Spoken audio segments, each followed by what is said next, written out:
What's up, everybody? It is Izzy, and today is episode 105 of the Q&A.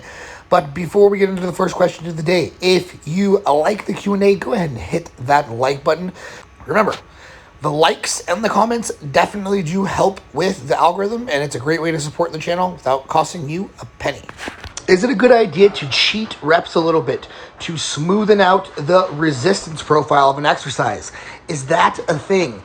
Technically, yes, that is a thing, and you will find that historically there's a lot of exercises that advanced bodybuilders almost all do this on. Barbell rows, dumbbell lateral raises. Now, here's the problem. The vast majority of people hearing that or seeing that will be beginners or intermediates.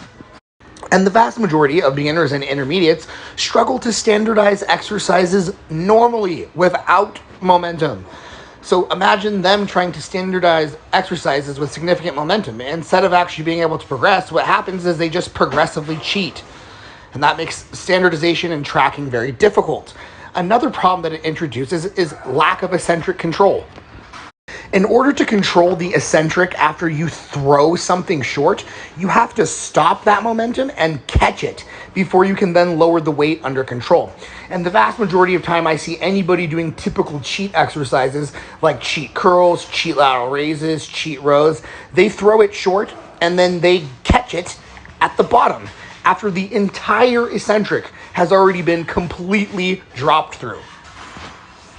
Last but certainly not least, I have to remind everybody once again that unless you are at bare minimum a late stage intermediate, you probably have no business thinking about strength curves anyway. Lateral raises with dumbbells, barbell rows, and pull-ups of all kinds, chin-ups, have built more muscle in the upper back, lats, and side delts than probably any other three movements. If you can still progress the basic movements without complicated programming, just do that and don't give a single other thought to lengthened versus short bias stuff. It's just not for you yet. Like for example, if you can't lateral raise 20 to 25 pounds, which is like roughly 10 kilos plus or minus 1 kilo, I promise you that the issue with your side delts is not whether or not you have access to the proper strength curve. And frankly, you do anyway, since a cable machine makes it very easy to set up a lengthened bias cable lateral versus heaving and hoeing dumbbells to quote unquote even out the strength curve. Cheating has applications for advanced athletes, but everybody else should really just leave it alone. What are your thoughts on face pulls for rear delt development? Well, I don't think that you should think of face pulls as a rear delt movement, even though they will train some rear delt. Face pulls are going to train the scapular retractors and external rotation, and they're often going to be limited by like the external rotators primarily. So if you're relatively new to isolating sort of like your upper back in general, then you're going to get some rear delt growth out of it for sure.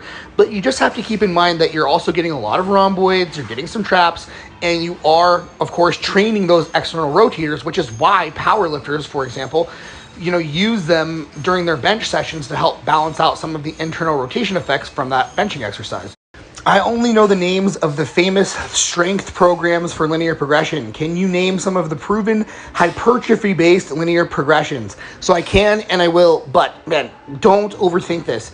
Anything works for a beginner. That's the whole point of a linear progression. So as long as it's any non-idiotic program, it's going to work. So there's GZCL's program on Reddit. There's like Frax, Grayskull variant. And you know what? Go check out some of Bald Omni-Man's hypertrophy programs. I'm sure those are great, and he'll probably actually be able to answer some of your questions if you have them. In my opinion, infraspinatus does not get enough love for how cool it can make the back look. Do you concern yourself with overloading them? So right now my program is so minimalist because it's just like a high frequency full body program, and I just don't have room, right? These sessions are already so long. But when I'm on my more normal push-pull leg split, I do rotate between three like upper back / scapular retraction isolators, which would be face pulls, reverse pec deck, and rear delt flies. So I think out of all those movements, like face pulls with external rotation would probably be the movement that does the most for infraspinatus and the rotator cuff stuff in general. Other than that, though, I don't do it. It's not because I disagree with you or anything that's a cool looking muscle when you're lean. It's just that I often just beat the out of myself with compounds, and I'm strong enough that like I just don't have the energy to do detail movements at the end of my workout. Do you have an intra workout shake for performance reasons, or is it mainly just to get calories in? So it's both. My intra workout supplement has carbs and it has EAA/BCAAs. Sometimes it can be like 5.5 hours between my first meal of the day and when I finally get home and start eating my second meal of the day. So having another MPS stimulator in between is useful, but also it's summer on the East Coast in Boston right now, and hydration is a major thing, and intras help a lot with that. Thoughts on the Renaissance periodization style of training, scaling RIR throughout the mesocycle / full ROM, etc. Well, I don't train like that personally, right? I don't train anything like that. So there's that right off of the bat. However, I think it is a wonderful and intelligent training system, and it probably works better the more advanced you are, because it employs intelligent, organized periodization so well compared to other programs.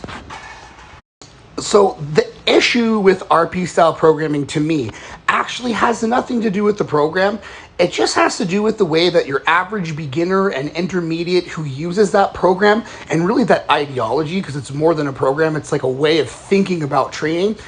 They just seem to take it to such an extreme. It's almost like an equal and opposite extreme to the freaking dumb meatheads that are like, train to failure every set, only barbell compounds, hooga booga oonga booga, caveman lifty. But they go so far in the other direction where it's like everything is scienced out the ass with the pinky twist dumbbell, 7-second eccentrics, and ultimate full ROM.